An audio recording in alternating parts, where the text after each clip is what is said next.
Hey, Hey, hello. hello. Fancy meeting you here, Dave. Yeah, like the braces. Thank you, thank you. Are they functional or just a fashion accessory? It's actually just painted on down the sides of my shirt. What about yours? I don't have any braces. In I know fact, your design. my clothes stop here.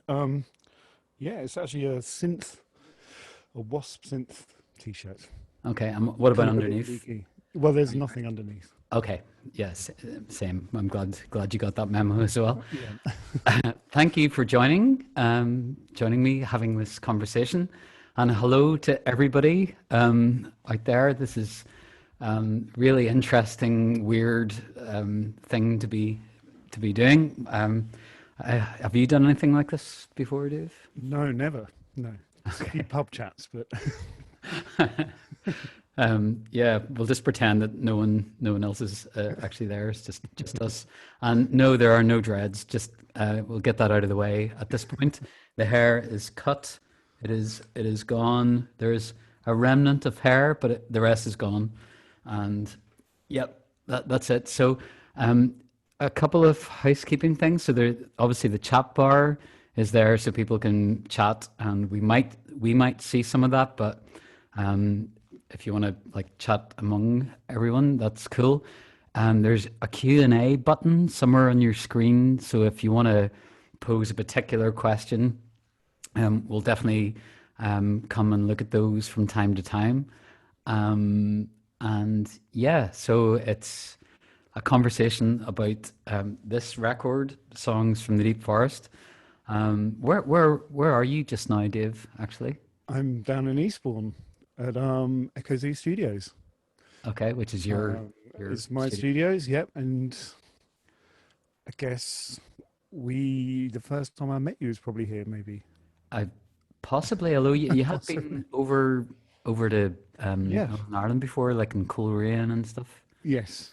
Yeah. A lot of Northern Irish connections with Ian Archer and Paul Pilot and yourself. And Yeah. um, I'm not quite, I don't quite join the Northern Irish gang, but it does feel like 80% of my friends are from Northern Ireland and Coleraine and Trevor Michael. Excellent. So yeah. But So I'm sure we met here first, maybe. yeah, well, I think I mean I'd certainly been over and done a couple of recordings at least before doing anything as Duke Special. But the Yes. first Yeah. the first Duke Special EP I recorded with yourself, Paul Pilot Hmm. produced that, I think, and you were engineering. I think was that the relationship on that one. I think so. Yeah. There's been it's kind of flipped and merged and Yes. different things, but that might have been the first involvement in terms of the Duke stuff. But Uh-huh. um, what are your recollections of that EP? So that would have been the very first one, which would have been 2001, Yeah. 2002. Well, I definitely remember not having many instruments and trying to make sounds, Yeah, which was, which I guess kind of formed, was part of the direction. I think at that time there was not much gear. We weren't in a proper studio, whatever, with lots of mics and lots of gear. So it's kind of how do we make the sound of what Duke Special is, and trying to find out what that was, which maybe yeah, informed what the sound was. Ultimately through the records, which has obviously changed a lot. But it was yeah, kind of that limitation thing of we need drums hitting wardrobes, and yeah, we need various sounds. How do we make them out of not very much, basically? yeah. And low budgets. Yes, which is something actually, I think is informed. It's helped me for years actually having those kind of not a lot. Yeah, yeah, It kind of it's informed the rest of what I do, to be honest. yeah. I I was reading the credits to it was the box set. One second, I Mm. have it here. Um, so this is the kind of box set thing that came out to do with the record, Uh-huh. and I was glancing at the credits, and I notice in um, on the little credit thing here, Yeah. it says, I basically thank yourself and Paul for helping me find my voice as Jake Special, and in the years coming up to this. So Huh? so preceding this record, which came out in 2006, the first EP that we just mentioned came out in, I think, 2002. Lucky me. And Mm. then I did another one, My Villain Heart, and Yes. then Your Vandal, Yeah. which you recorded. You produced it with me in above a yoga studio in East Above a Belfast. yoga studio. Yeah, that was Yeah. always interesting getting in and out, wasn't it? In between yoga sessions and or Well, going to the you toilet. would you would groan if you went into the bottom door and you smelled incense, Yes. because you knew that you were going to have to walk past yoga mats and people kind of in kind of unusual poses to Kind go of past them, and you were like, oh, apologizing as you went. it was really mortifying. Um, but yeah, that one was definitely extremely low budget in terms of what we had to play with. But so Mm. we'd done those three EPs, and then I mean, making those with you and Paul made a massive impact on me in terms of the art of recording, I suppose, because it wasn't. I think up until working with you guys, I hadn't realized the possibilities of the studio, Mm. and the fact that the studio in itself can be an instrument, and that's something I think you've been absolutely amazing at, is the being able to create sounds and generate sounds from nowhere. Yeah. I don't know about amazing, but I do. It's funny. There's a thing in music where it's ended up as drums, bass, guitars, and I mean we were chatting. You know, I haven't seen Pete for a long time. I don't know when last, but we had a nice conversation yesterday. Was it yesterday? Yeah, This morning, just kind of about this and a few things, yeah, and it, just talking about how it's always struck me funny that bands end up as drums, bass, or not every bit of music, but it's kind of this format that you have to play with. It's very limited, and it's great. But the things we were doing, it's kind of, it doesn't have to be that at all. It doesn't have to be about guitars or keyboards. Obviously you're a great keyboard player, and you write on the piano, and but just trying to find different sounds out of different instruments or make them into something else. Just because something sounds the way it does when you blow it, hit it, or whatever, it doesn't have to be how it ends up. And that's, I don't know, that's exciting to me. It's more and more as I get older and less wise, I do like manipulating things and sticking through things to try and make them sound the opposite of the original sound. but wait, on the credits here, I credited you with the sounds of old Paris. What does that mean? Why did I write that? It's probably to, I don't, I think the Paris, I had a, I lived in France for a little while, and I sampled loads of old French records that are obviously out of copyright. And Just yes, that's clear at this point. If anybody from the um, legal trade is listening. and again, it was the same thing. We really didn't have any instruments. I remember the room. We were in your Vandal. What did you have? A piano?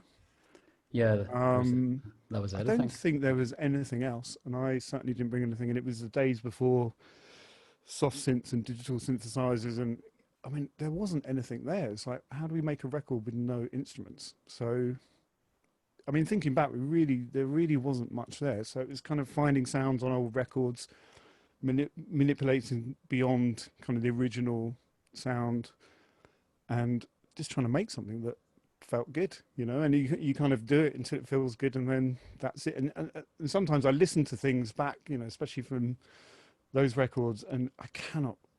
If someone said, "What was that?" I would have no idea how to recreate it or what it was, or But it's great. Yeah, I think there's one of the records. I think it might have been My Villain Heart, Mm. but Chip accidentally he stumbled into a wardrobe, an old wardrobe that was kind of in the room, and Mm. um, Didn't he come out the wardrobe? Stumbled out the wardrobe? Is that where you not found Chip? I always thought. well, that certainly is one origin of where he came from. But I remember, I think it might have been Paul, where we were saying that was a really cool sound, Mm. and we made we got Chip to do it over and over again, to sample it, and it Yep. became like the drum beat. Yeah. Um, yeah, and I remember there was a pump organ which I still have, Yes. um, which was really really awful tuning, and we used that, but it had to be tuned up kind of, I and remember it whistling and sticking tape on the holes and trying to get rid of whistling noises and yeah. all sorts. Yeah. And So you had a crazy Hammond, like a weird Hammond in another room. I remember. yeah, as my friend Jim Patterson had that in his house and said, "Would you be up for giving this a home?" And I was like, Mm. "Yes." So it was quite limited in the number of sounds, but we did end up using that. Yeah. I just want to say that I'm not reading any of the chat things because it feels really rude and not to be looking at you when you're talking to me. So I haven't Uh, seen anything that's going up and down there. But if anyone has oh yeah, I see some question. There's quite a few questions in there, so we'll come to those in a minute. Um, what I was going to say was the EPs, which were kind of really shoestring budget, using mm, um, just artifacts around us, and you and Paul being incredibly creative with limited resources. Then when it came to this record, which was a bit of a gamble, so I'd been working with a good friend who was my manager, Stephen Orr, and then with him, excuse me, him and Phil Nelson were co-managing me, and Fran mm. Miller. And it was through them that over a period of a lot of touring. So I was chatting with Stephen earlier, and we were remembering how we'd done with previous kind of experiments, and Mhm. trying to get a record deal basically from previous bands. None of that had worked. So we did this new kind of thing, which we didn't have a name for, and which was Lucky Me. And rather than sending that to record labels, Stephen had suggested, well, what about just touring it and seeing where that went? Mm. And a lot trying to make the industry come to us as opposed to the other way around. And that's where the first Duke Special EP came from.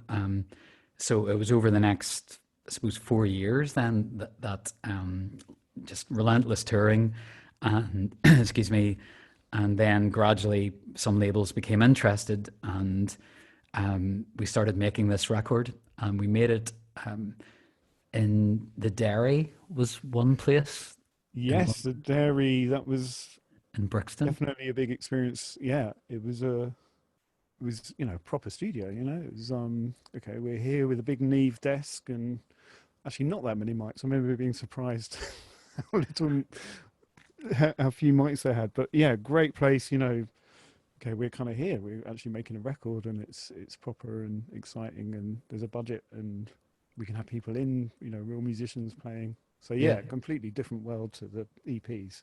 yeah, Actually kind of scary because it's like, how do you do that and keep what people seem to be liking about that? And it's going from trying to make sounds in a little room to a full on studio experience where there's a budget for strings and upright bass players and piano tuners, yeah, food. yeah, and no wardrobes. Uh, Yeah. Paul, maybe this is a good time to actually have the record playing, just so it might kind of make us think of things to talk about and remember.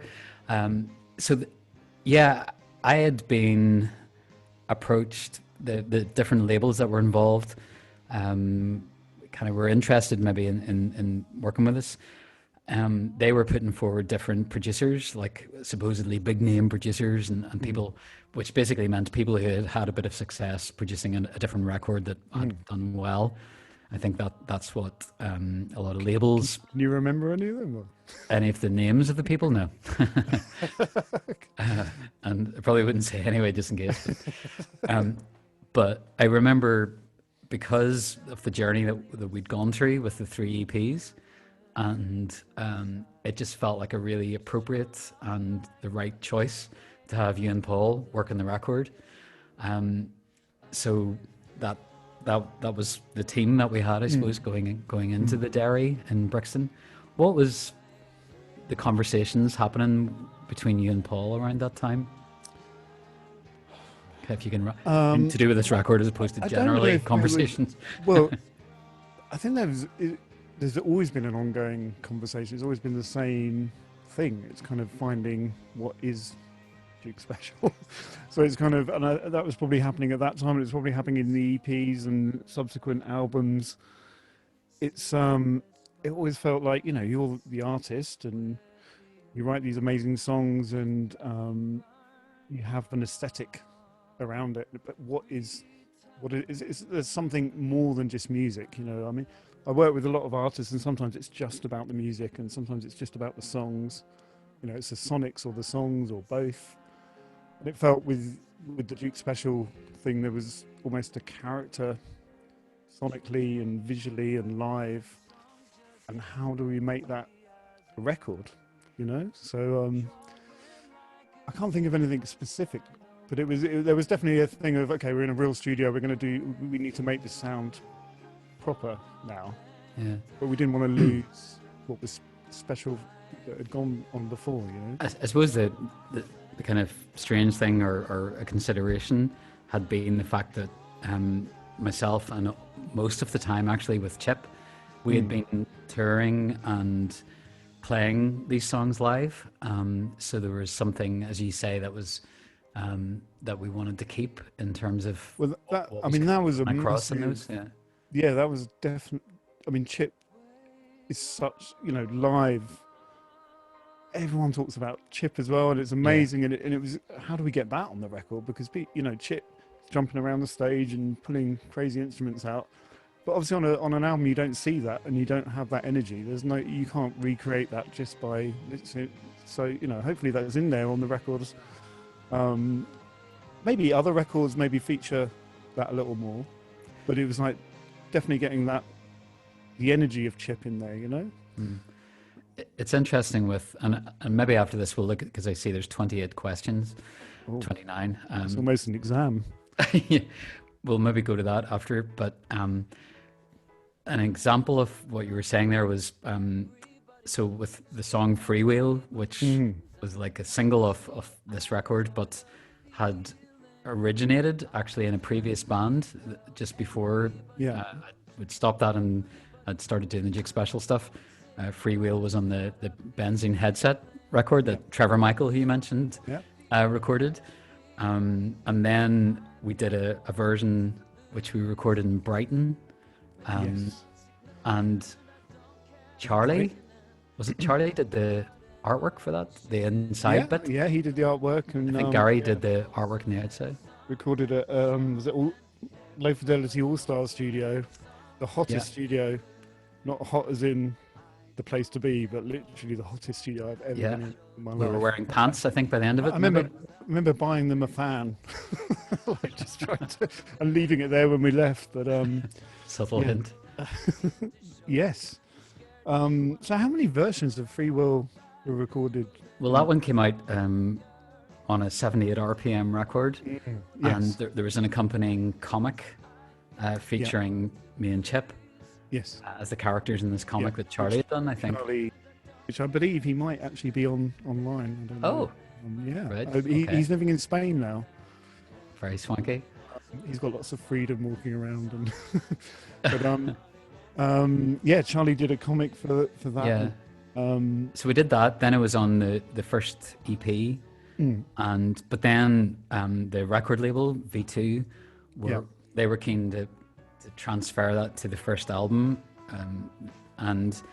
but as you were saying, now we had the chance to actually make something that was kind of bigger scale, more widespread. I don't know if you agree, but there always seemed an incredible amount of pressure on that song from a label point of view. It felt like a lot of A&R types and manager types and fans or whatever felt that was a really special song and it should be the one, whatever the one is.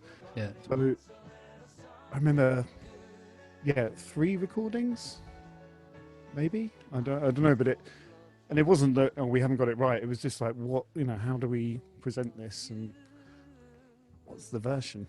And I remember one of the versions again we did in Brighton, and Fran, one of the managers, came down to hear the big single what have we been working on? You know, no one's heard it. It's like, this is the one.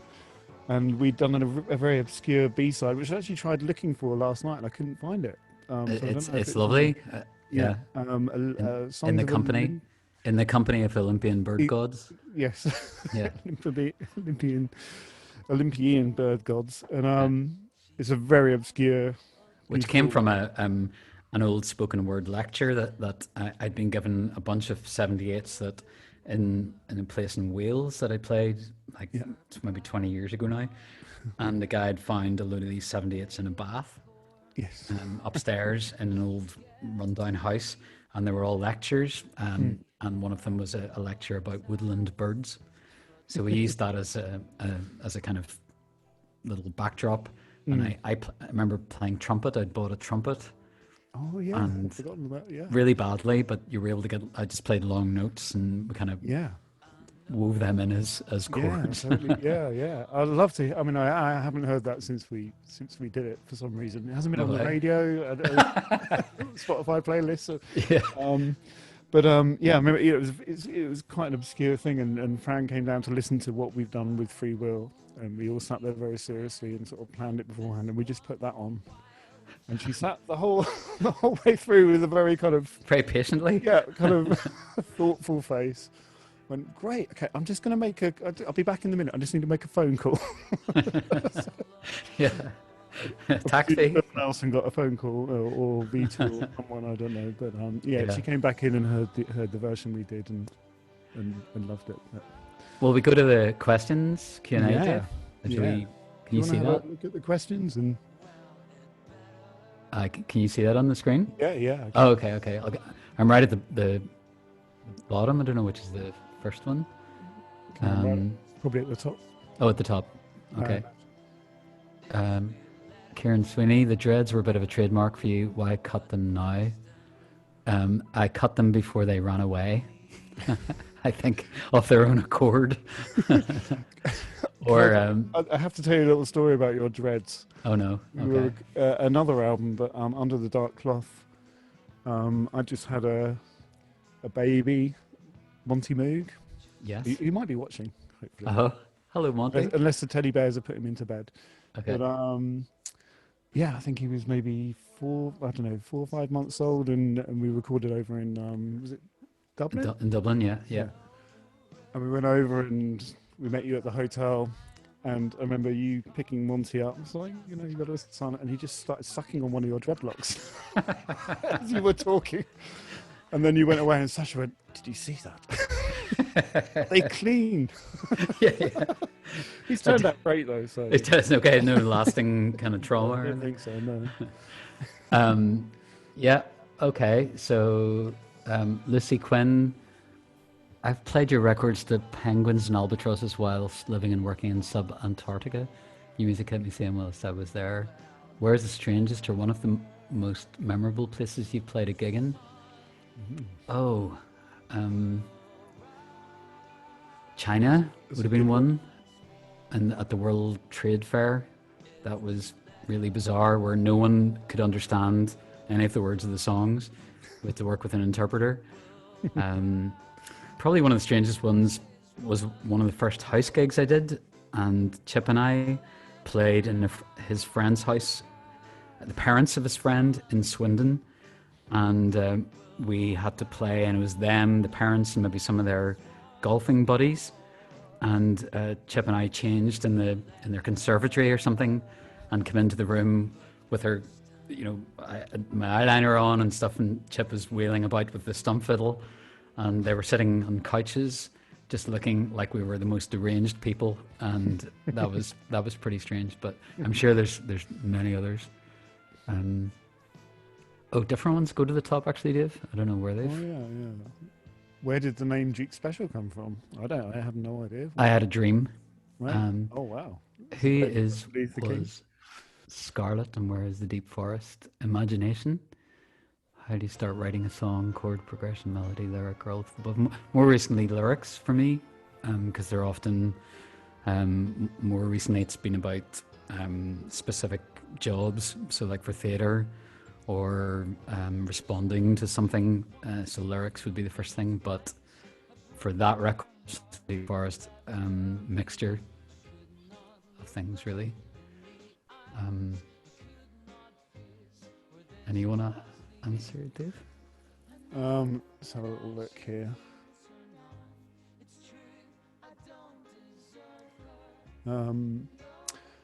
Actually, I don't have the answer to this, but I think it's my favourite song on the record. But I love No Cover Up. What inspired the song? I'd love to know that because I have no idea. But it's definitely one song that I remember the first time you played it on a piano, and then when we were recording it, it always felt like a totally timeless song. You know, when you hear songs and you feel like you've heard them before, but not because it sounds like anything else. It's just always existed. But yeah, I'd love to know that. Yeah, I mean, I could probably go through each of them. I mean, they're all from different sources and different ingredients. Like with No Cover Up, I remember writing the beginning of it. Chip and I had played a gig in Galway the night before and had driven through the night. I think had a couple of hours sleep and then went up the Ballygowan Road in Belfast to a video company place where they made the first video for one of the early versions of Freewheel. Oh, okay. The one that it's like with a clock, and Chip and I are in it. Yeah. Yeah. It's kind of like bizarrely 3D. Yeah, it was a lot of green screen stuff. Yeah. But I had the old pump organ that we talked about, which belonged to Ray Curran, and I wrote the first part of that in the car park. So I remember that. How do you write songs in a car park? If you have a pump organ with you, it's easier. And it was a small car park, but and not many cars. So I think probably like all the songs in that record are elements of biography, and then additional things, or sometimes the song wants to go somewhere else, like Wake Up Scarlet. I don't really know what that's about, but it was just kind of coming out. So sometimes it's sometimes I understand it better in hindsight, weirdly. Right, yeah. I mean, it's funny when you work on a lot of music. Sometimes, you know, you're chatting to the artist and what the album's about, and there's general things, and I love lyrics, and sometimes lyrics really resonate with you instantly, and other times you just don't think about them because it's melody. You're thinking about the music, and suddenly you're mixing something, or you know, maybe you've even finished something and you hear something back and suddenly it hits you. It's like, well, that's what it's about, or that's what it's about to me. You know what I mean? It's an interesting sometimes thing. The lyric doesn't even matter, or what it's about. It doesn't matter. It's what it means to you when you're listening to it. I know with Chip, it's definitely not the lyric first, because there's a song called Hand of Man from Under the Dark Cloth. Right. And it must have been about a year, he thought I was singing Handyman. Is it not Handyman? He thought I had written some song about a handyman. Amazing. And it was only when he's seen it in print. Karen Gerling, I've hijacked my wife's Zoom. I'm a fan of the Benzene Headset CD. Why did you lose the moment bit from Freewheel, which is on at the minute? As it became a Duke Special song. I still sing it, though I fear I'm alone. Moment, I think it was more just like the evolution of a song, where maybe just that bit felt right to lose. It was just like a little bit of editing as it kind of progressed. Connor Shields, hey, hello. Oh no, it's not. It's Jemima. Hello, Jemima. I'm 7. My birthday was on Saturday. Why do you not have special T-shirts for children? And why do you play piano instead of guitar? We did have T-shirts for kids, but they're all gone now, I think. And none of them fit anymore. None of them fit me anymore, that's for sure. You're gonna get loads of returns from. Oh yeah, from the children who bought them. Exactly. Yeah. The piano. I had a piano in the house growing up, and my granny was a piano teacher, and my mum played piano and all my sisters played piano, so I played piano, and that's how I started. But I would love to play guitar. Not obviously enough to learn it properly at the moment, but I've yeah. heard you play guitar. I'm sure I've heard you play. Not, no, don't know about that now, Dave. Do you play an instrument, Dave? Mm, You play. Well, here's the thing. You scored the strings on I did, Songs from yeah. the Deep Forest. Yeah, Tell that us about that. was harrowing.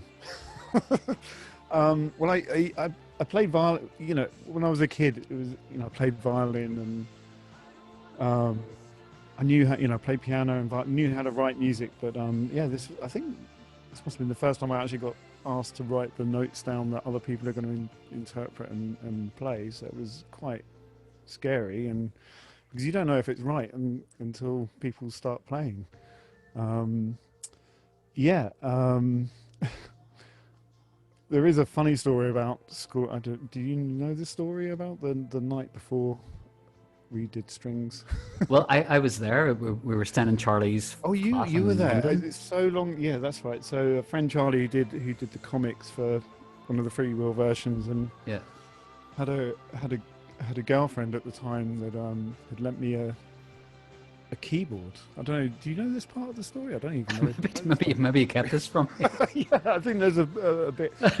Well, I remember frantically trying to finish the scores and not being able to hear them, and kind of MIDI not working, or kind of general MIDI sounds. And but there was a point. I don't know if it was the night before. Maybe it was the night before you'd stayed. But I'd been borrowing this keyboard and sleeping on a sofa trying to write the things, and they'd had a altercation. Okay. No, I didn't know. I didn't know She'd this. been lending me the keyboard because she was in a band, and she informed me the next day because she was leaving Charlie. I think she left for maybe 3 days or something. That she was taking the keyboard away and I couldn't use it. And I Oh was like, dear. ah. So I remember, you know, kind of Beethoven style, not maybe in quality of notes, but trying to write music that I couldn't hear. Could, could you Uh, not try and patch things up for the sake of the string section? what do you mean? Oh yeah, yeah. Well, I should have. Yeah, I should have made them dinner or something, and yeah, but that would have been an easier solution. But yeah, yeah, it was right up to the wire writing the parts, and then obviously, I mean, it was Iskra, was it James Underwood and Was, Charlotte playing the strings, was Harry Napier was the and Harry, you know, but yeah it was a few people. I mean, that's the thing about that record. It sounds, because obviously subsequently, you know, you had an orchestra on, well, Under the Dark Cloth, and yeah well you know, for various, that one as well, yeah, yeah. but you know, full on orchestra. But this was more of a chord. You know, it was a few players playing, and actually, when you listen back to the record, it feels like, you know, 20, 30 players playing at points, I think, Mm, which is beautiful. But I just yeah. remember that moment of hitting record, everyone, you know, all the musicians sitting there looking at the music. It's like, what is going to happen? And it comes out, you know, and Yeah. it worked, which No, is good. the best feeling in the world, I think, ever. Very good job. Yeah. Um, there's a question here from Andrew Patterson, which Mm. made me smile. The album is such an iconic one with some of your all-time greatest songs in there. Do you ever see yourself returning to songwriting of this form? That's a little bit of a loaded question there, I think. Well, you could When are you going to start writing good songs again? do um, another version of Free Will. oh, or do you prefer the creative freedom of later albums that take more influence from poetry theatre? Yeah, I think it. As soon as maybe it's just me, but as soon as I do something in a certain way, I kind of don't really want to do it like that again. And it's not like I don't want to write songs that lots of people like, you know, and deliberately be like be very niche or something. Mm. It's yeah, I think part of it's the journey and enjoying where, you know, the different things that inspire you. And I mean that record was I mean it is a classic case of where it's like your whole life to that point going into that one project, and then suddenly the next thing, that difficult second album, where suddenly you've your whole life to write the first album, and then you've 6 months to write the second. So and it'll be interesting, I think, when it because I should say at this point, so next Friday I'm going to actually play this record in its entirety at the piano, and people can get tickets for that. And Paul, I think, is going to put up about that. But then the following week, I'm going to have a conversation with Paul Pilot about the next record, which is I Never Thought This Day Would Come. But yeah, that was a tougher album, and it was in different circumstances. But to answer your question, yeah, I do like the latter albums where I've kind of gone in different places, but I'm also aware that this particular record we're talking about kind of seemed to chime with a lot of people. So There's an interesting question here. Was all the music on the album rehearsed, or is any of it spur of the moment caught on tape? We didn't record on tape for that record, I don't think. that's maybe a I think just a phrase in terms of. Oh yeah. Well, I don't know. I don't know. Yeah, you do record on tape. So yeah. I think it was that weird time where actually it was everything had literally just switched to digital anyway, and it was kind of a new way of working. There was definitely a tape machine in the room. But yeah, I remember Tim Some Harris. of my best friends are tape machines. Yes, it was definitely nothing rehearsed. It was. I mean, there was arrangements in place, but I mean, the way you generally record is musician is, it's trying things, isn't it? It's trying things, and then you stick with the things that feel right. It's definitely not planned. I remember we had a couple of days rehearsal somewhere in a rehearsal studio in London, with Phil and maybe bass. Tim Harris? Maybe with Tim Harris, and Paul on guitar. But then, of course, when it comes to actual tracking, it all changes. It all changes, and somebody does something, you go, "Oh, that's really good. Keep that." Yeah. And you kind of follow the path that you're creating in front of you. I mean, I remember actually Tim, however many days he was there, he really had to go for somewhere, and maybe we were a little bit behind, so he stayed on for an extra morning. And I remember him getting up super early. He was like, "Right, come on," and everyone else is bleary-eyed, and him going, "Look, just tell me the chords. I'll put my part on down to nothing, and you can just do the rest." And I think he kind of, I don't know, he sort of, I can't remember what track it was, but there was just you and Tim very early in the morning. I remember the showers had no hot water at that place. And he just jammed. It was like the first take I think we kept, on double bass. he's a pretty exquisite player. Pretty amazing, yeah. Just caught in the background a clarinet solo. Oh yeah. And this is actually the first time that I met Ben Castle. Was the recording of this record, which I think Paul had done a session with Ben. Would that be right? Had you worked with Ben before? I have no, maybe. I remember he made a record with his dad, and I was around, so I'd met him, but maybe not recorded with him. Okay. Yeah. So Paul had suggested getting this guy in. He's really, really good in the saxophone and clarinet, and Paul had this idea, and maybe you'd been involved in that conversation as well, of bringing this aesthetic of the clarinet, which had was a lead instrument, but also had this echo of dust and it's something you don't rock and roll, and it's something you don't normally hear on records, is it? Post kind of 1950, you don't hear many records with a clarinet bumping along. So I was thinking, great, let's try this, and then this guy came, Ben, and I thought this guy is first of all really friendly. He's extremely funny, and he's utterly brilliant. Yeah. And that was the beginning of a really long and lovely and continuing friendship and collaboration. So just some of the sounds in this record are incredible from Ben's presence. Ben's so expressive. He's one of those guys you hit record and you want to do another take, not because anything was wrong, you just want to hear the next amazing thing. That's the problem, is like, which one do you keep? Do you know what I mean? It's always amazing. Another question, Michael Casey, Can I ask a music nerd question by free will? Yeah, earlier recorded versions in the key of E, the well-known versions in F, and the music in your songbook is also written in F.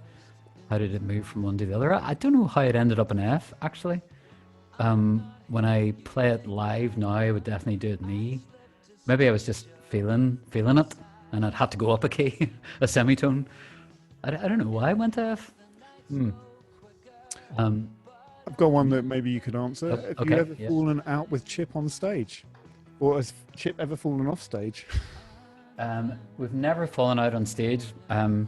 We've we've toured in pretty intense conditions for many, many years, and I mean, there's definitely been a couple of times where we've probably been narky at each other, but Yeah. never for longer than a very, very short time. And yeah, Was it when you were throwing him against the wardrobe? Was that? I think that might have been one of the times when he was narky. No, he used to actually stage dive quite a lot Yeah. until there was a particular incident in, I think maybe Nottingham, and he launched himself into the audience and landed on someone who hadn't seen him coming, and she fell back like a Wow. 10-pin and clattered into the lady behind her. And it's not funny, but I won't say then- my chip on her shoulder. But, yeah, the chip on her shoulder. It's true. But she stood up and her glasses were wrecked, and it was all a bit. I remember Paul was there as well, and we all just suddenly stopped playing and pulled Chip back up onto the stage, and I think he apologized and everything afterwards to her, but I don't think he staged out since then. So. oh, dramatic. Matt Bishop, as a Belfast native, it's always fun to hear the crowd cheer when you sing Belfast and Bricks and Leaves, but it's quickly followed by Leave Me Alone. Why? I assume that's why do I say Leave Me Alone as opposed to why do people cheer? Yeah, it was, well, if you read the lyrics in that song, it's some of it's partly to do with the idea of Chucky Arla and about the parades and things like that. So it was a love-hate thing with Belfast as I was growing up, of that I loved it, but also really hated some of the things that were going on there. So that's why that was. Alex Fordham, yeah, Alex Fordham, hello. My first proper job in music PR was at VT Records. My first memory of Jake Special coming to the office bar and playing us his songs. That was with Chip, yep. So excited to realize this was my job. The record means so much to me. I ended up becoming good friends with manager Phil Nelson. Brilliant. Hi Alex, thanks for coming. Inspiration for Freewheel. I'd been at a concert in the Lyric Theatre of a friend called Brian Houston, and that was the bit about angels singing, and it was Charmaine Orr and Ellen Weir singing backing vocals, and it felt like these angels singing in the distance. And I was also walking home from Dave McCulloch's Stag Night in Belfast, and that's where staying up till 6 o'clock singing songs by Bon Jovi. So that's where that comes from. Dave, anything? Sorry? Anything you want to answer? Or? I'm just okay. Let me have a. So I was listening to your answers. They're very.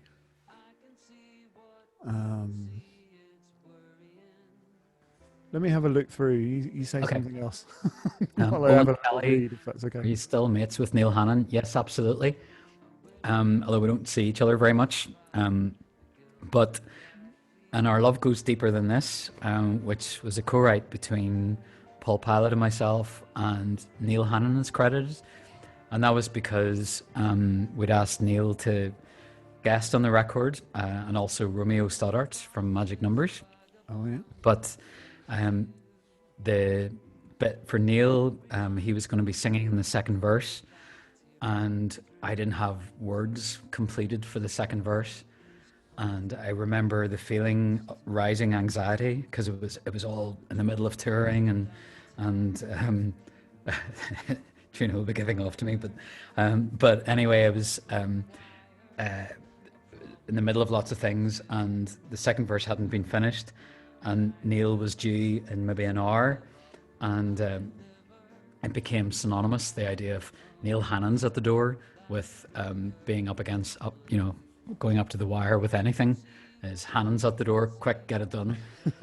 So anyway, Neil arrived, and I said, Neil, I've got this song. There's a little bit of the lyric, and he came up with I sent a rose, a blackened rose, to atone for my mistreatings with that bit. So he is credited for that. But yeah, that's my memory of Neil to do with this record, as well as touring all over the place with him at that time. And I believe Romeo might have tuned in today. I'm actually seeing him on Sunday. He's coming to Eastbourne. He's coming on Sunday. Excellent. To I don't know if I'm allowed to say I guess so. He's written some songs for an Australian pop singer that lives in England. Okay. You can work that one out. They're great, yeah. So Michelle and Romeo are coming down to do some bass and guitar. But there's a recording question here. Where is it? Sorry, I have to find it now. Do you record it as a live band or as a multi-track as you went along and overdubbed? So I think all the studio albums always start off with a live band. It's drums, bass, and yourself. Mm-hmm. And then things get added on top of that. So it's there's always a core element of this is live. Probably end up doing vocals separately. So it's always a bit of a challenge actually doing guide vocals with piano, because it's I mean you want to record it in case it's amazing, and that's the one, but also it's not, lyrics might change, melodies might change. But yeah, normally Peter playing with a band is normally the core thing. I do remember actually on this record that I think you were playing an upright with a piano tuner. We had to call him every day, and which is quite, Why was that? Because I was playing so ham-fistedly. Well, he got really angry. It was like day 3, day 3 or 4, and I think he was called the Wizard. It was the Wizard piano tuner in Brixton. And I mean, piano tuners are definitely a breed of their own. They're always very interesting. And he came in, and day 3 or 4, he had a real go at me. He's like, "What's this guy doing to this piano? Why is it?" And I think he felt embarrassed that it was going out of tune and was, or the blame was being put on him. It's fine. Yeah, it's just because we wanted to be in tune each day for a session. Exactly, yeah, which is quite normal. But he was annoyed. He's like, "What kind of music are you doing? What's this guy doing?" I think the only Under the Dark Cloth obviously was that was recorded slightly differently because the whole orchestra was there. Well, that was all live. So all live apart from the vocals, which I did later. Yeah. And The Silent World of Hector Mann, that record, which was all live again. I think some of the vocals were recorded at the time, and then some were overdubbed, and Mellotron and then obviously the EPs were one thing at a time. Definitely, because we probably only had one mic. Yes, I think one mic and piano and a drawing pins. We'll do a couple more questions, and then I wanted to talk about the animation actually. Adam McReynolds, hi Adam. Hope you're doing well. It's truly special. Sorry for reading through your heartfelt comments, but instrumentation, but I feel like the album when you heard it complete for the first time, as well as how you felt about the album when you heard it complete for the first time, as well as now when you look back on it.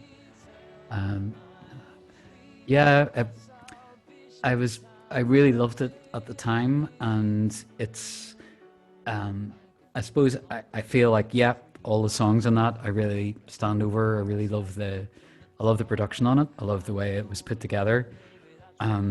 It's weird, some of the way I sing some of the songs have changed, and I think that's always going to be an evolving thing, because my voice sounds a wee bit higher back then, and maybe the way I say some of the words as well. So that's kind of strange for me. Are you looking at the chat as well, Peter? Oh, I'm not looking at the chat actually. Quite a lot. There's a few questions on there. Okay. Also, I know I should only be commenting on the music. This is John. But does everyone think that Peter looks amazing? I mean, well, absolutely. I actually paid John to say that. Thanks. You're growing into yourself, Peter. Definitely. Kerry Morrison, Careless Heart. Careless Heart has never made it onto an album or recording. Please think about releasing it one day. I will think about it. Any plans for your future? Any dates for concerts? Yes. So next week, I'm going to be playing songs from the Deep Forest in a Michael Keeney studio in Bangor, me and a piano. So you can, thanks for asking. You can get tickets for that.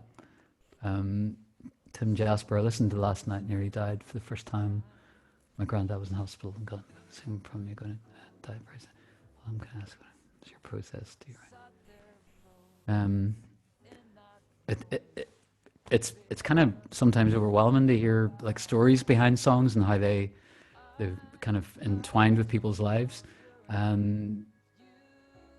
Last night nearly died. Well, as I've said many times in gigs, came about from actually that happening to me, where I was driving in the car and woke up sliding into the central reservation of the motorway. So that was an idea, and then just often it's just playing around, I think, with a line and trying to find something musical that fits with it. But it's a lot about playing with it and trial and error. Yeah. Peter, can I ask, when you write songs, do you always sit down to write, or do you find yourself shopping for toilet roll and something pops into your head and you have to rush back to? Does that happen, or does it feel like you go into a space and start writing a song? Yeah, sorry, I'm still with you on the shopping for toilet roll. It's very off the moment, Dave. Yes. I know what you've been doing today. I think the difference between 2006 when this record came out and now is that back then I was just living, touring, eating, breathing, writing all the time. I mean, in saying that, I was touring a lot, so I wouldn't have been writing a lot. Yeah. Occasionally songs were coming out, but it was just totally consumed by that. I think now I'm able to separate things a little bit more and better between having bursts of time when I have a job to do and then actually living. Yeah. And being... It's kind of more allocated. Yeah. Headspace and time-wise. Yeah, and also I think I go from writing for projects, so like theatre or, as you mentioned before, like responding to another art form, to I don't feel the same kind of necessity to pull up stuff from my own self, from my own experience, my own life. In saying that, everything that you write about theatre and about other things are ultimately, I think, about you anyway, but in a different form. Yeah. So, I wanted to talk about the animation, because we had that animation of Last Night Nearly Died in Freewheel. We had that up on Facebook and stuff recently. And I was speaking to Tim Millen today earlier, and because it's such a beautiful film, the Save Me From the Movies thing. Yeah. And I was asking Tim today, like how many drawings did he have to do for that? So Tim had done the artwork for all the, like everything right up to Lookout Machines, and Gary McElwain from Sparks, he would have done all the what do you call it, the when you have to graphic design, that's the phrase. Yeah, so it was the two of them and Ryan Suffern in America, who amazing director, editor, writer, filmmaker. We asked them to make an animation for initially Last Night Nearly Died and then Freewheel. But I was talking to Tim earlier, and he said it was literally thousands of hand-drawn pictures for that proper animation. Old school kind of drawing, stop motion animation. Yeah, definitely no Photoshop trickery. I mean, Tim's. I mean, everyone should check out his Google him and look at his artwork and his actual paintings. It's actually mind-blowingly brilliant. But yeah, he did that video a lot. I remember seeing it for the first time. It's the kind of thing you associate with, hundreds of people making drawings, and for him to do that. And I don't think he'd done any animation before. No, it was the very first thing he was saying he learned on the job. But to the extent where it was his honeymoon, and in Croatia he was still drawing and he actually sent a bunch of drawings back or away to Gary, to who was doing the painstaking watercolors, adding Yeah. watercolor to the drawings, and his drawings that he sent from Croatia got lost in the post, and from his honeymoon, and he had to come home and do them again anyway, Oh no. Gutting. which is absolutely awful. Yeah. Um, But he's still married. yes, he is. And Dave, I'm going to just leave you to answer a couple of questions a moment, and I'll be right back. Okay. Okay. It's almost like you're doing a gig. The thing is, most of these questions are for Peter. Let me just see. Does anyone want to ask me a question? People there. That might be a better thing. But I'm just going to scroll up and see what's there. Or maybe I can just answer a question on Peter's behalf and make up the answer. I'm just looking here.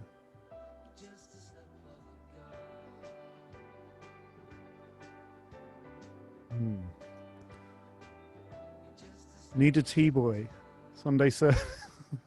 Well, yeah. I mean, I do. The studio always needs T-boys. Tea is, I spend half my life making tea and the other half making coffee. So yeah, what mixing desk is behind me? So this one is a SSLG series, and there's a little Neve 1974 console, very techy. And Sebastian here. Have you ever worked with Dave Ford? Yes, I have. Dave's a good friend, and he lives down the road. And we recorded a jazz album actually recently, all live, with Mark Edwards, who plays with Peter, plays piano and keyboards, and was actually at the studio this morning doing another project. So yeah, Dave's a very good friend. Okay, more questions here. What do you... Oh, tons of questions all of a sudden. Let me pick another one. How did I get into producing? I started off listening to tapes. Basically, the studio I'm in upstairs it's a very long story. I had a tape manufacturing facility, and I basically started off listening to tapes for dropouts in case dust went on tapes. That's how I started. Then I got upgraded to T-boy, and then my first session was when someone else didn't turn up, so I got thrown into a studio session, and they turned up with drums. I had no idea how to mic up the drum kit, so I looked at there was a picture in the hallway that was advertising the studio with mics all over the kit, and I just found those mics, put them on a kit, got into engineering that way, and I don't know, I think just eventually you get asked to produce a record. Are you recording as normal? Well, I guess you're talking about COVID. No, we haven't really had plans in. Had Bombay site, Phil Brown, who's an amazing engineer. He came in to mix Bombay Bicycle Club, but it was on his own, and I've been mixing on my own. I'll answer one more, Peter. And Okay, no worries. is that a loose stop or a biscuit stop, or did you just No, it's just, yeah, I was just kind of check shooting the breeze. Facebook? Yeah. Dave, craziest story you have from the studio? My Quite a goodness, I few. could write a book. I seriously You could should write a book, actually. Craziest. I'll tell you what, you talk, and I'll think on that one Okay. without incriminating anyone. Okay. Loads of questions, so we'll try and get through as many as possible. Anne Brown, about Mother Courage. Is there a video of the show? There are several kind of YouTube things you can look at. That's probably the best way to get to a video. John Devlin. Oh, this is a nice one to read back. I first saw you supporting Crowded House at Wembley Arena. Yay! Yeah. I was introduced to your music. What are your memories of the show? I remember on that tour, it was really difficult to play in some of those shows because we'd had a radio session where Ben, Paul, and myself and Chip had been in a session, and for some reason it was during the song from this record, Everybody Wants a Little Something, where Ben sang the answering phrase, I don't love you, but for some reason it really tickled me in the radio session, and I started kind of giggling, and then Ben started, and Paul started in this radio session, and it was a pre-record, which meant that it wasn't going out live, but still you want to do it properly. And eventually they had to ask Paul and Ben to leave the room because we couldn't stop laughing, kept catching each other's eyes. Then maybe that night we played in some arena somewhere and came to that song, and that moment in that song came up, and my shoulders would start shaking, and Ben, I could hear the microphone, Ben would start like trying to suppress a laugh. And the next thing, all three of us are almost paralyzed on stage in front of this arena of people. And so it was really awkward, actually, and one of the funniest things I've ever experienced. Yeah, so that's my memories. Brilliant. Dave? I've got the crazy. I'm still working. Give me another moment on the crazy one Okay. because there really is so many. There's one here for me. I'm just gonna have my 15 seconds of a question. Dave, apart from Peter, who's your favorite person to work with? Not that Dave said I was his favorite person. Well, Romeo, Magic Numbers, and Ren Harvey, we've got a real thing going in the studio, and when you just meet people that are on the, again with Peter, you just feel everyone's on the same page. You're not questioning anything, and that's definitely a magical combination of it's just always fun, and you don't have to make many decisions because it's just nice and good. My craziest story, I don't know if I can recount the whole thing, but I was in a studio in France where the producer, so I was engineering at this point, and the producer was he did like having guns everywhere, and there was a Dutch band over, and he with the A&R guy, and kind of what happened is I think he was just bored of the project and wanted them to go, basically, but he'd been paid for the thing, and I don't know the ins and outs, but he started aiming a gun at the A&R guy's head and shooting him. I mean, at that point it was only an air gun, but he was, he got him to put an apple on his head and shoot, to intimidate him. The guys left, and then the producer left to England, and then the A&R guy came back at 3 a.m. and we're discussing tying me up, and unless I gave him the hard drives. But I couldn't give him the hard drive. A, I couldn't give him the hard drives because they weren't mine, but B, the producer refused to have external hard drives, so I'd have to give him all the things he was working on, which included Phil Collins and all sorts of weird things. So yeah, I was having a phone conversation, rang the producer, who remained nameless, and he was on the phone saying, well, just go upstairs, get the shotgun under my bed, and tell them to F off. So yeah, that was one of the maddest studio experiences I've had. And I'm alive. I survived it. Yeah. But yeah. And there are several more. Well, I remember them going, just tell him we've tied you up. I'm like, what? And then them talking in Dutch and realising one of them was going, well, why don't we actually just tie him up? So, yeah, it's quite weird. It's hard to know what to say after that. I know, yeah, it's an odd one. Okay, Zachary Triton, favorite song from Songs from the Deep Forest. They're my children. I can't give you that. Least favorite. Weirdly, actually, well, not weirdly, but when you're playing them live, sometimes you just one particular song kind of resonates with you more than another. So yeah, it just depends on the night, I think. Toby Hawkins talking about different versions of Freewheel. If I did it now, would I do it differently? I think that's the amazing thing about songs, is that they, once you write them and they go out there, they take on a life of their own and they keep evolving. And even if someone else covers it or you cover it, it feels like you're a different person. You're in a different place than when you first wrote it. So you interpret it in a different way. So yeah. Got a question here, Dave. Why do studios use Yamaha speakers with white cones? Because they look cool. Pretty much. Alan Whitaker, was it an easier tortured process to select the tracks for the record? Contemporary songs like Moonlight and Eastbourne Love is a Series of Scars could have been well suited. Um, yeah, to an extent, yeah, you have an idea of songs that are going to work together. Um, in later records, it became more kind of simple or straightforward because you were writing for a particular project. So, um, but it is like you generate lots of photographs of the things around you at a certain time, and then you're just looking at what work together and um, the relationship between them and the running order. And maybe it shouldn't be.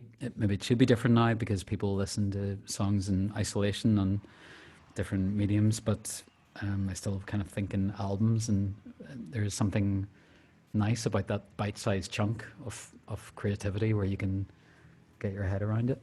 Do you have anything there you want to answer? Um, I guess it's not just for me, but are there any moments in the production that stand out you're particularly proud of? It's from Jonathan. It's funny listening to in terms of this album, just Wake Up's got the beginning note for me. It's just a sliding cello, into a big. It's of all the beginnings of albums that I've ever worked on, it's just very emotive and kind of like, here we go. I think that always stands out whenever I hear it. I don't know, Peter, do you have any moments that you? Sorry, I was distracted. Jim Yeah. was driving an Argos van on a street in Belfast, a small street, and had to knock doors to see who owned the cars. And apparently I answered a door and signed a CD. Closed? Were you closed? I don't know. Maybe What wearing is my it? Yes. smoking jacket. Dave, do you record digitally? And if so, do you prefer digital to old school? Well, it's funny. I have lots of gear and I love gear and I don't really like talking about gear. I love using gear. I like owning gear, not in a material way, just to have lots of options. Um, I'm not fussed digitally or analog for sound, bizarrely. But I think tape for me, you just get a different vibe. When you put on a reel of tape and you're recording, musicians act differently. There's kind of a certain reverence and importance, and decisions get made. And so yeah, there's something I just get a kick out. If I'd walked into a studio when I was 16 and there was a computer and a mouse there, I would not be doing. I'll be an estate agent probably. But there wasn't. There was a tape machine, and that just still gets me excited. I can't imagine you as an estate agent. Um, I'd be a good estate agent, maybe. Jackie, hiya. Any changes when performing them live? Yes, songs they always change when you're playing live. Helen, what is it about Northern Ireland and chamber pop? I don't know. I think Neil was definitely an influence for me, and as was Rufus Wainwright in terms of people that were out there doing kind of songs that were contemporary but had elements of something from an older world. From just it's probably something to do with the piano. I would say. Dave Quite, Peter. Oh, sorry. I think go ahead. No. Dave Peter seems very easygoing. Was he as chilled out in the studio? Absolutely. I mean, Pete, Diva, absolute yeah, I know, diva. totally chill. And there was a short period where maybe when there wasn't Diet Coke around, things might get a bit hairy. But Not anymore. that not anymore. No, but No. no, Peter is what you get. Peter's very chilled out and very thoughtful, and Apart from the puppies, need the puppies. the puppies. Yeah, in the studio at all times. Oh yes, yes, Dave, one for you from Matt Woodman. Hi, Matt. yeah.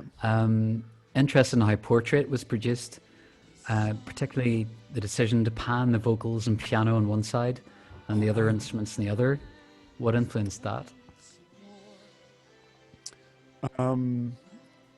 Did you know that, Dave?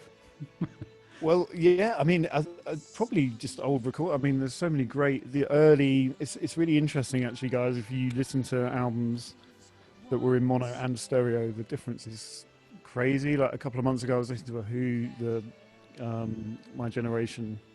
It's so crazy how different the two mixes are, the mono and the stereo one, and obviously with Beatles crazy panning. I don't.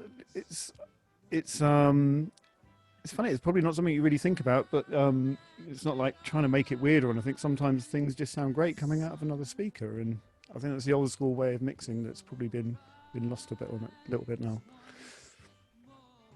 Don't know if that answers the question, but Okay, Colin McPhee, are there outtakes and extra material from this record which might see the light of day? I don't think so. This wasn't definitely, this predated any kind of social media kind of platform. So the next record had a lot of stuff which Ryan Suffern recorded, and some of that saw the light of day, but there is actually a whole raft of stuff from that that hasn't. But yeah, if anyone has anything from this era, that would be interesting actually to get. That would be camera phones and what was it? Cine cameras? Maybe that would be the. Is that the era we're talking about?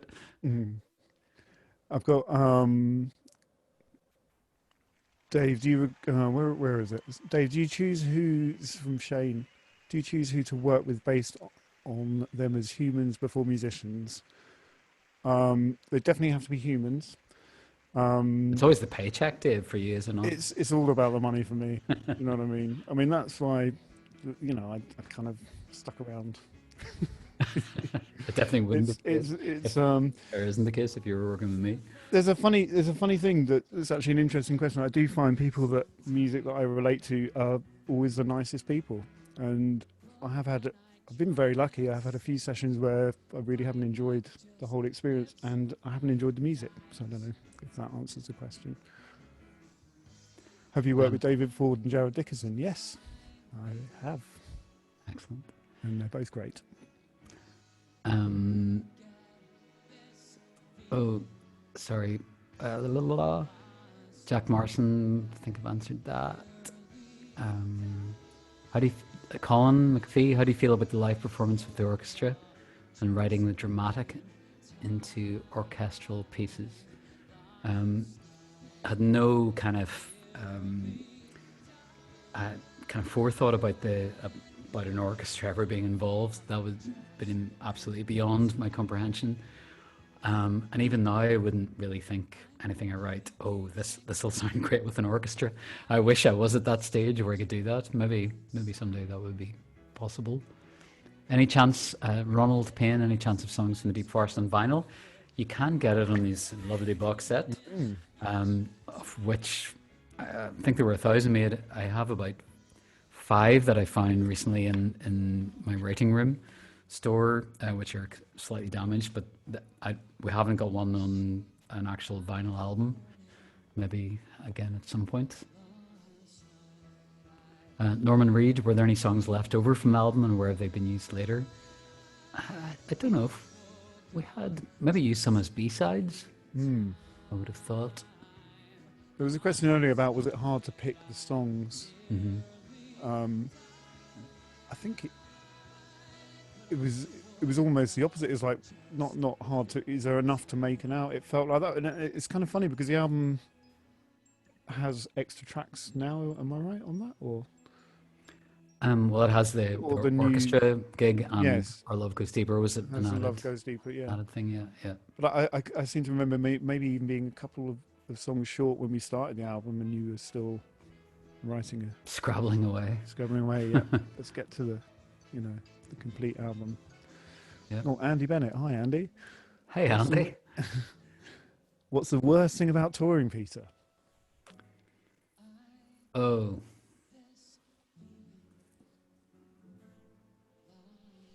I'll come back to that. Well, probably the worst experience I ever had was sleeping in a dressing room with no. They had to lock it. I had nowhere to stay, and they had to lock it in case I set off an alarm. It was at a venue in York, and I had a margarine tub as a toilet. And the next day, when I managed to get out, the cleaner had let me out. I noticed these little things jumping off my dreads, and I'd got fleas off the cushions that I'd lain on in the dressing room of this venue. And so I drove to Hartlepool and used the local municipal swimming bath and just swam underwater for as long as I could to kill the little critters, and on I went. So And then my son sucks your hair. that was Oh, just the week before, actually. um, Leslie. Oh, Leslie. Hey, Leslie. Hey, Duke and Dave. I listened to the album again just before the chat, and it felt Hi, so Leslie. fresh. Two questions related to free will. Did you ever say what Lotus Blue is hanging on the wall meant? And two, the recording is so joyous, but live, you sing it like a memory rather than being in the moment. Is that deliberate? I think that's for you. Um, so that is from Free Will. Lotus Blue, Hang in the Hall. Lotus Blue was because I watched this documentary about Egypt at the time, and Lotus Blue was like a fertility kind of dance or something to do with sex. So I think it was something to do with that, and so that was the image that I'd conjured up in that. Um, yeah, some songs I can sing in the moment. Some songs are I don't. Maybe like dreads. They don't fit anymore. So yeah, yeah, that's that. Katharina Salzman bought a girlfriend bought a songbook one at a gig in Hamburg years ago. Lost it in a move. Any possible way of getting a copy? I think we're all out of songbook one. There's a few of songbook two. Someday I'd love to do songbook 3 and 4, but ain't got the budget just now. Peter, there's one here. Who's your favourite band? And, yeah, I'm interested. What have you been listening to recently that you've discovered? Well, I was going to say growing up, Beatles, favorite Mm. band. If I had to say favorite band, it would be the Beatles. Yeah. I know it's a bit yawny for many people. Magnetic Fields would be another massive influence. Um, Anything recent that's just... Henry Mancini, Oh, yeah. composer. Been listening to him. That's something randomly discovered. There's a What did he famously Pink Panther, but yeah, yeah. there's like a horror film that he did music for, which is really wonderful. Kurt Weill, one of my favorite composers. Yeah. Yeah, kind of. It's so Top of the Pops isn't around anymore, so it's so kind of haphazard how you listen to music, I think. Yeah. Paul Kay, do you ever reevaluate or listen to pre-Jig Special music? Oh, not really. I think the Bathroom Floor album I can tolerate if I accidentally heard it, but anything before that, probably not.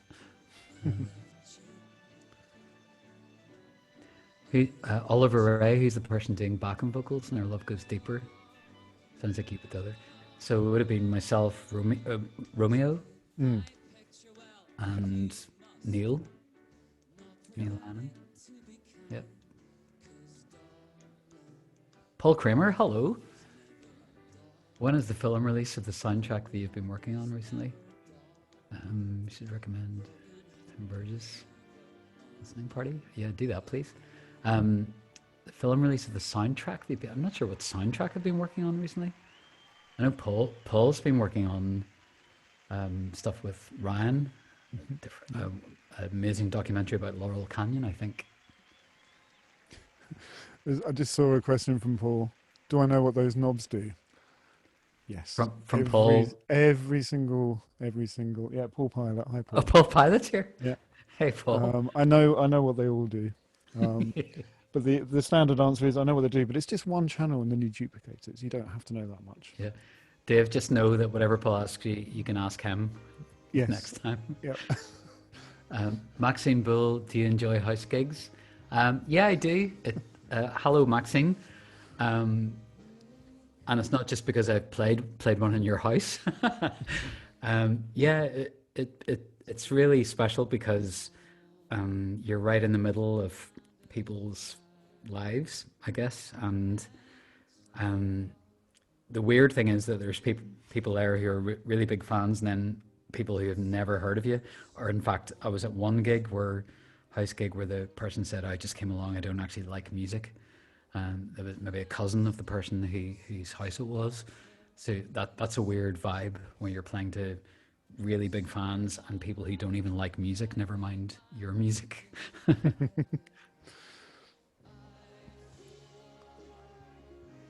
Dave?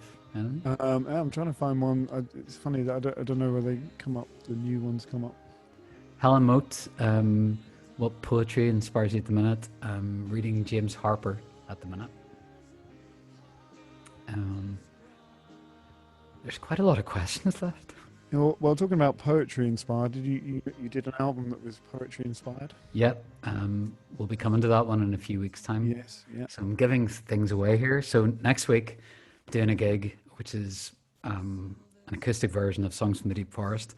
And then there's going to be other gigs based on different records. So, Oh look, Matt Monstall. Hi Matt. hey, Matt. Oh, the question's gone. There's something about who's singing BB. Sorry, it just moved. Oh, I've already done that one. Matt's Oh, have you? Sorry. 20 records the most proud of and why. The most recent, it's like your youngest child.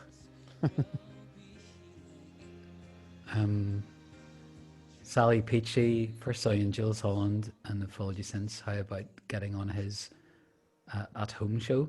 Yep, if you can arrange that, that would be wonderful. Leslie Rich. Hello, Leslie. Leslie, you sang on one of the EPs, I believe.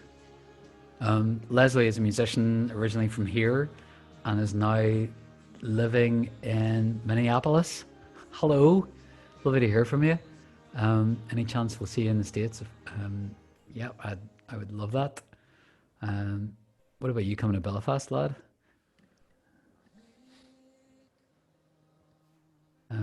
David Watts, I first saw Chip in about 1980 when he was a clean-cut young man. What did you do to him? That's one for Chip. I remember seeing your Go ahead. comedian development from a clean-cut man to kind of dreads, and it was a very long path. Wait, you say that now, but it wasn't really. Well, I remember because you always used to dye your hair different colours, and then I remember dreads appearing, and just it felt like it was kind of a transition over. Did it suddenly happen? I've got images of you now with kind of bob dreads and dyed black hair. Yeah. Yeah, we'll maybe move on. Do you miss them? Nope. Carrie Morrison, we love Mr. Castle. Me too. Yeah.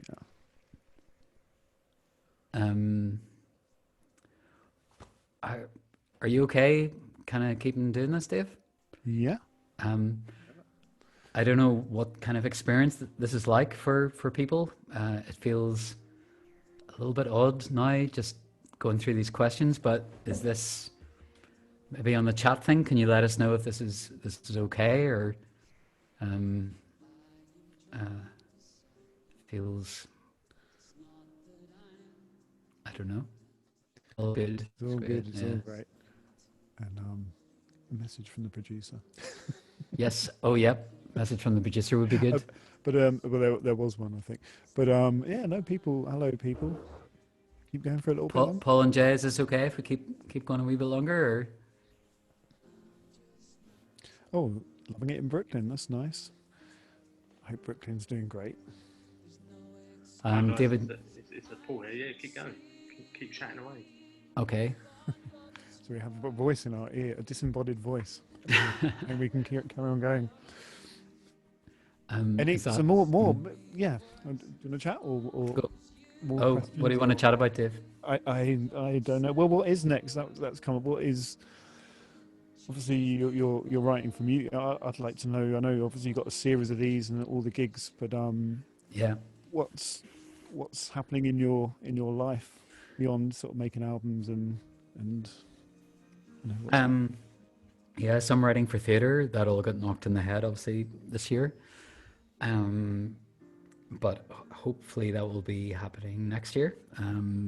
One is called Breakfast on Pluto, based on a book by Pat McCabe. Another one is called Bread Boy, based on a book by Tony Macaulay. I'm also going to be writing songs, responding to different kind of art forms and writing about that, kind of reflecting on that. So that's for the next couple of years. So yeah, I hadn't really considered doing anything online, Mm. kind of particularly, and then I was speaking to Andrew Doyle, a friend who's a comedian and really great writer, and we've collaborated on a couple of musicals, one about Huckleberry Finn and Paperboy, and yeah, he'd suggested maybe talking to Paul and Jay, who we're working with here, and I suppose it became then interesting, and it is interesting now in a almost objective way, looking back on these records, and almost like I mean, there is a little bit of nostalgia for sure. Also, it feels like a different time, Yeah. different. We were different people, so it feels really interesting to look back and kind of reflect on that. I was talking to Stephen Orr earlier, and we were kind of thinking, my goodness, it is like, in some ways, yes, it's 14 or 15 years ago, but some of it feels really, really close, and some of it is like a completely different world, you know? So, yeah, if that answers your question, but that's not getting through these questions, Dave. Yes. That's right. I think there's loads of questions on the chat rather than the question thing. But, You go for the chat, I'll go for the question. okay. David Newell, has lockdown been a good period of writing? Not really, because I'm, well, yes, writing, but not songs at the moment. I'll get there with that. Have you enjoyed lockdown? Yes and no. Yeah. Yeah. I mean, obviously not being able to go out and play, but it feels like a moment of people. I don't know, personally, and a few people I've chatted to feel like they've not found themselves, but kind of have a bit more space to, not working all hours and going out. It's been quite an interesting time. I think it's definitely a time that we'll all remember. Yeah. And it's that weird, very, very unusual shared experience thing that everyone is going through this I'm right sure now. a lot of songs will be written about it as well. Yeah, we've got that to look forward to, maybe, or not. Dave, how much eyeliner did Peter get through over the years? Well, I know he borrowed Sasha's eyeliner. I borrowed everyone's over the years. I don't know. I mean, a lot, I imagine. Chromebook, do you enjoy playing to big audiences, smaller venues? I like both. I'm more used to playing smaller ones, but yeah, I definitely like both for different reasons. Charlie McSee, you sing very much in your own accent, and I think one could argue that set a tone for other singers from Northern Ireland. Maybe, I don't know. I think Van Morrison was doing it before me. That's probably what I took inspiration from. So yeah, hopefully that will have influenced other people. You asked me, did it take long to find my voice? Definitely working with Dave and Paul really helped with that. And I would say I'm still finding it to an extent. Yeah. There's a thing here, Egyptian phallic object, ! I don't know if you want to take that one. Oh, that must be a Lotus Blue. Oh, of That's course, what they're referring sorry. to. Yeah. It looked like As opposed to just a general yes, comment. yes, it seemed like it just popped up Oh, there's a. Yeah. See what you did there? Yeah. out of context there. Oh, okay.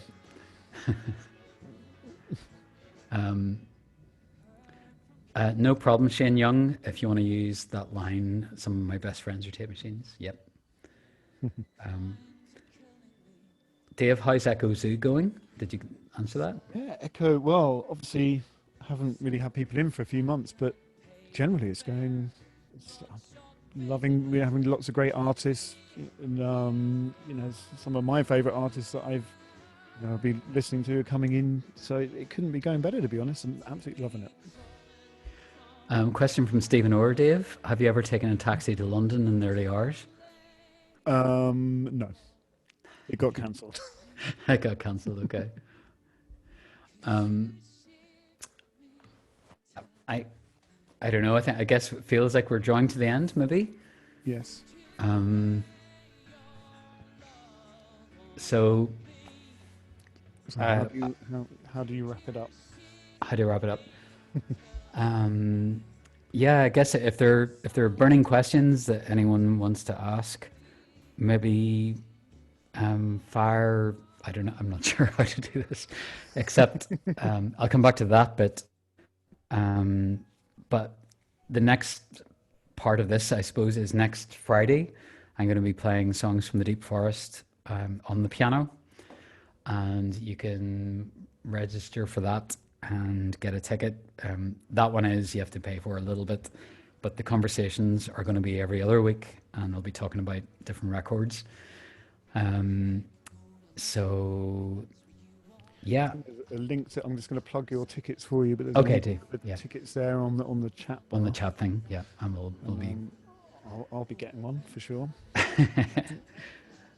um, yeah. So I want to say a massive thank you to Dave Lynch for joining us tonight. Let's have a round of applause.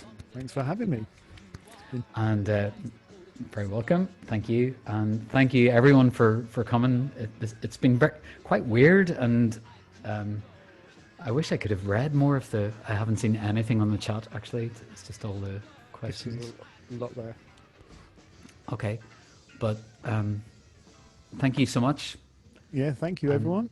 In terms of other questions to do with this record, maybe info@dukespecial.com, and I'll get to them at some point. That would be the best way, maybe. All right.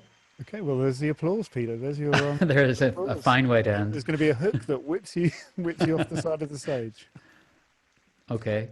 And thanks to Paul and Jay for hosting us tonight. All right. It's good night from me and good night From your man over from there. him. Thank you.